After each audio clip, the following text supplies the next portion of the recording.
Monsieur le Président Chassaigne. Monsieur le ministre, dans votre projet de loi, j'ai eu l'occasion déjà de vous le dire, vous avez un grand mérite, c'est d'être cohérent. D'être cohérent et d'être généreux, mais d'être généreux à l'égard des puissants. Avec l'article 49, vous proposez de servir sur un plateau au secteur privé des biens publics fondamentaux, à savoir les sociétés qui gèrent les aéroports de Nice et de Lyon.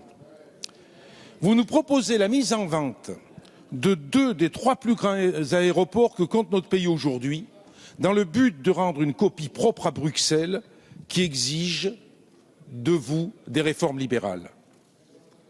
Tout d'abord, vous nous proposez donc la vente de 2 aéroports qui sont rentables.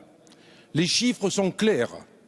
La lecture des comptes annuels de ces 2 sociétés est formelle, avec des résultats nets positifs de l'ordre de 10 à 13 millions d'euros annuels pour chaque société aéroportuaire.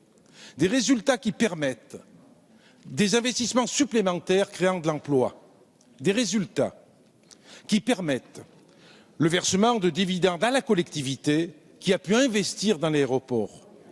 Des résultats qui permettent à la structure de renforcer sa solidité financière au bénéfice de la collectivité.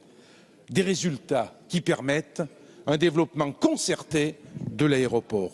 Aujourd'hui, vous nous proposez de tirer un trait sur ces bénéfices qui reviennent à la collectivité dans le seul but de réaliser une opération financière de court terme.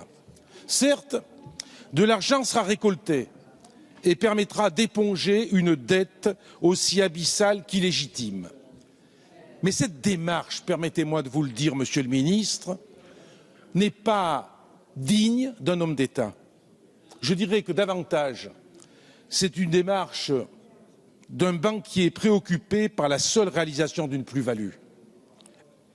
Cette démarche n'est pas celle d'un responsable politique à l'écoute des préoccupations des citoyens, de leurs besoins.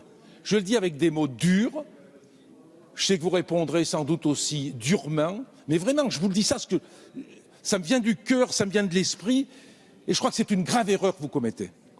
Car un aéroport n'est pas une infrastructure de transport comme une autre. Il s'agit d'un outil phare de l'aménagement et de l'attractivité économique, industrielle et touristique d'un territoire. Nous considérons qu'il est essentiel que la puissance publique en garde le contrôle. 2 aéroports dans lesquels d'importants investissements publics vont être réalisés par le biais de 2 prêts colossaux accordés par la Banque européenne d'investissement.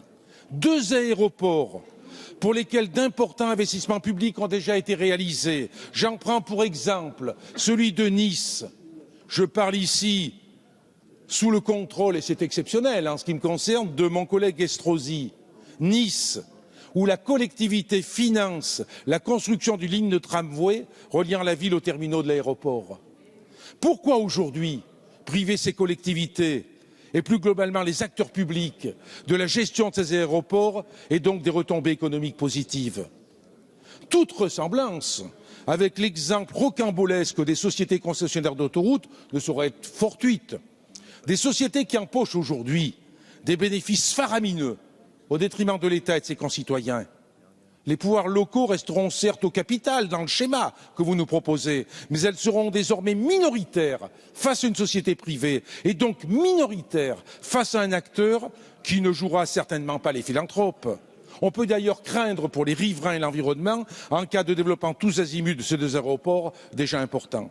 Enfin, on ne peut évoquer la privatisation de ces 2 sociétés aéroportuaires sans évoquer ce qui s'est passé à Toulouse-Blagnac, qui sera géré par un consortium sino-canadien, le groupe chinois étant massivement implanté dans les paradis fiscaux. Acteur chinois adossé à un groupe canadien qui gère certes aujourd'hui une quinzaine d'aéroports en France, mais qui, radié par la Banque mondiale pour 10 ans pour des faits graves de corruption d'acteurs publics, ce qui est inacceptable.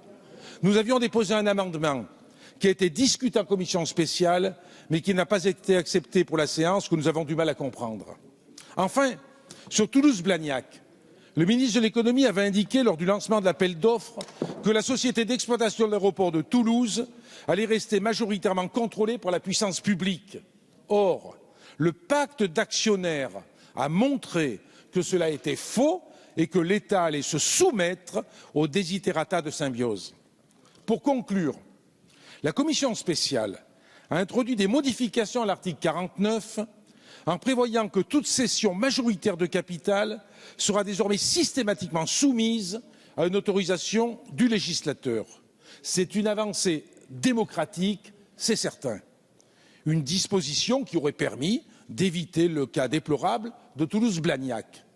Nous le reconnaissons, mais pour notre part, pour les députés du Front de gauche, c'est la logique même de la vente des bijoux de famille à laquelle nous sommes profondément opposés.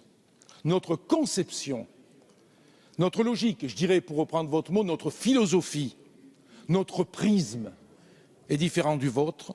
C'est pourquoi nous demandons purement et simplement que cet article soit supprimé.